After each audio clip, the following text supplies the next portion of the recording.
Hi guys, in this tutorial I want to show you how to use weathering powders. Now I finally finished my Thousand Suns Rhino, but it's looking a little too clean, so I want to flick some dirt and dust up the sides of it and add some black smog to the exhaust vents.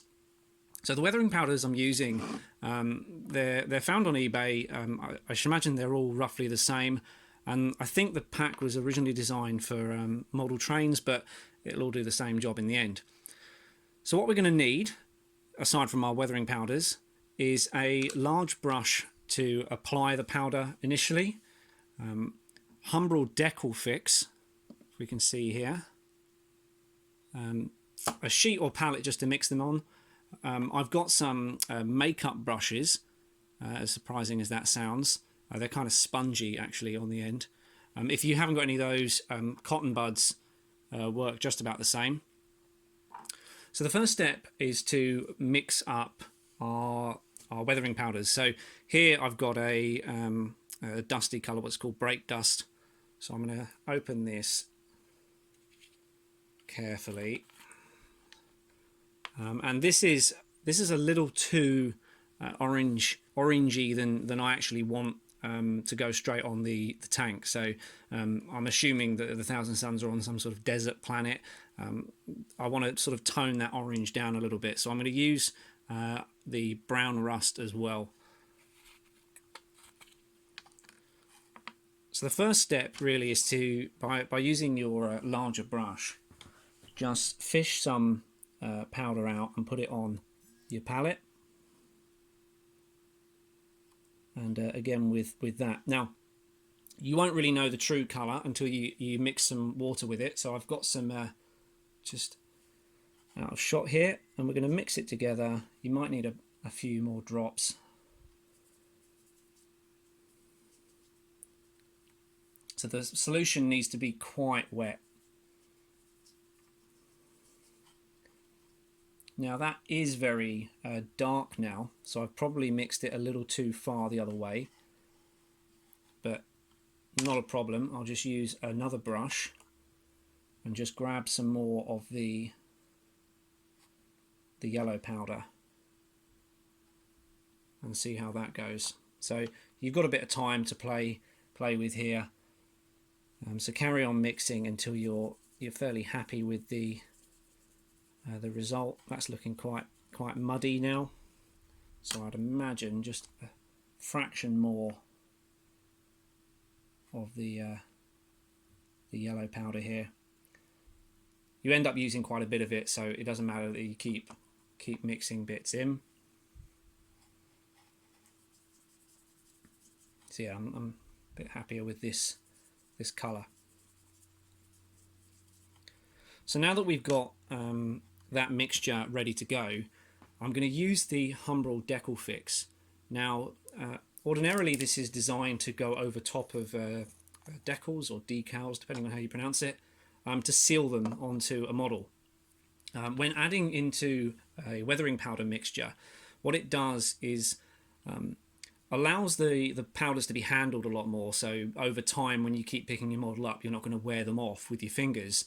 But also it allows the mixture to be reactivated later on, and that's quite key, and I'll show you how. So let me get this brush, and I'm going to do a couple of drops into the mixture.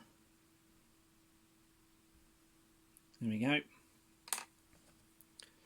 So now we'll mix it all together. Now this stage you might feel that it starts to look a little worrying, because we now need to apply it to everywhere that is going to have mud flicked up. So a lot down the bottom, into the recesses is key. We can get into the corners here.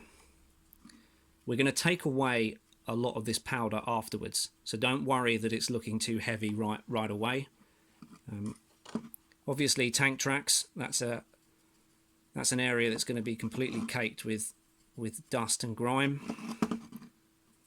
So I'm going to go ahead and just coat every area I need to be dusty in this mixture.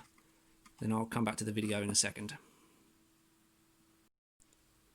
So now that the powder mixture has dried, you can see that it's lightened up quite a bit, which is good because it's closer to the colour that I was aiming for initially. But it's still very heavy on the tank. So this is the point in which we're going to wipe a lot of the mixture away, and we can do that because we added the Decal Fix solution into our mixture earlier. We can now reactivate the powder with water. So I'm going to use one of the spongy makeup brushes that I've dunked in my pot of water out the shot here. I will probably also use the cotton buds, and it's a case of wiping away the mud. And I would do this in a direction that the vehicle travels. I wouldn't try and push it upwards, but I would try and wipe it away to the side. And you can keep going, trying to get rid of any stark contrast, where the line sort of suddenly stops from weathering powder to tank. I would definitely focus on that. What you end up doing is clogging up the makeup brush with a solution as well. So if you feel that it's becoming too heavy, then I would swap to either another brush, it's double-ended, or I would use one of the cotton buds. With the tank tracks, you can be a little bit more focused on it because we want to get, especially the ridges, back to metal. So at this point now, the makeup brush is too sodden to really use. So I'm going to skip ahead to one of the cotton buds. Make sure the camera is focused, and just try and wipe away as much of the as much as I can off the tank tracks. It's going to stay within the recesses.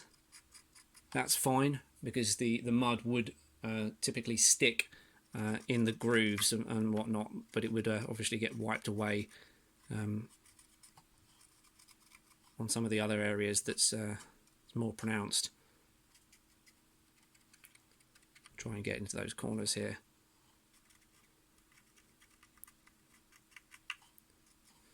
So what you'll start to see is it's pooling around the rivets and the hard to reach areas, just like you would expect dirt and grime too. So yeah, you can carry on doing this until you're happy with the result. So yeah, if it doesn't work the first time round, just get another cotton bud, make it wet and go back over it.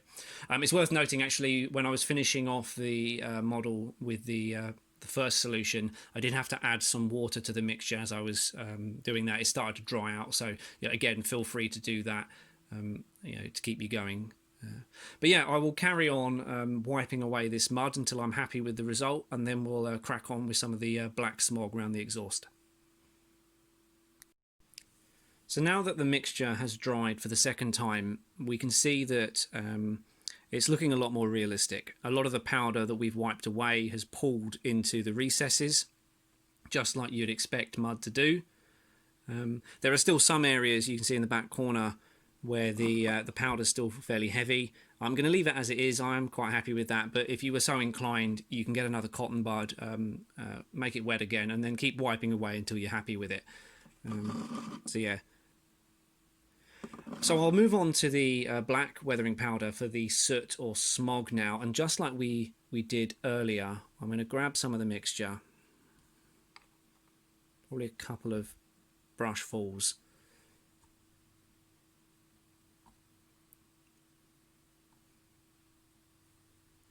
and mix it with some water to begin with. Again, you probably want a fair amount of water in it. We want it quite watery, and then I'm going to grab some of the Decal Fix and drop a couple of splashes in there. Yeah.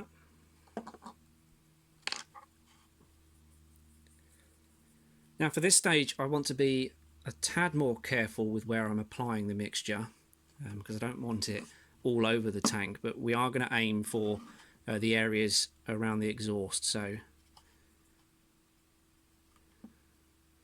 in here, making sure we get into all of those recesses. I'm going to get the ends of the smoke launchers,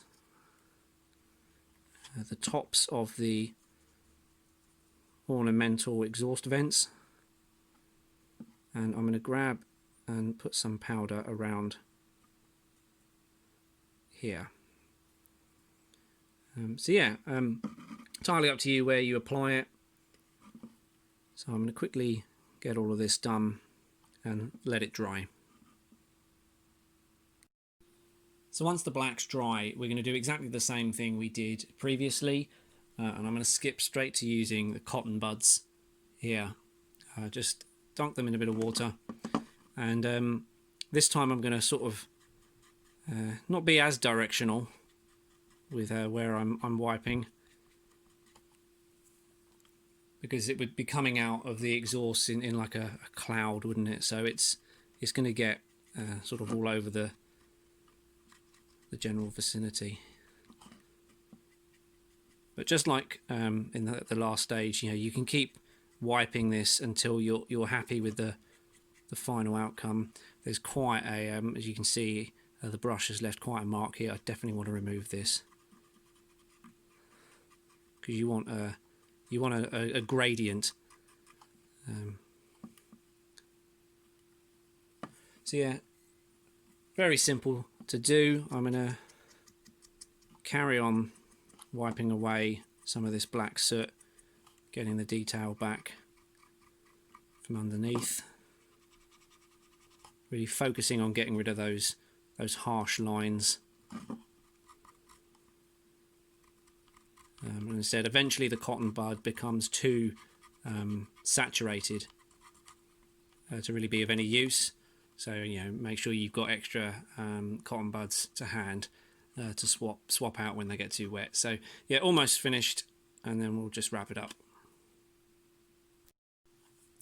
And there we go, guys. I think I'm going to call it a day on this model now. Quite happy with how it's turned out. The weathering powders have really given it an edge of realism, well, as realistic as a bright blue and gold tank can be. So yeah, pretty happy with the final result. I hope you guys have found this video helpful. Looking forward to seeing more weathered tanks out there. It's very simple to do and fairly cost effective as well. So yeah, if you like the video, do leave us a like, and I will see you in the next one.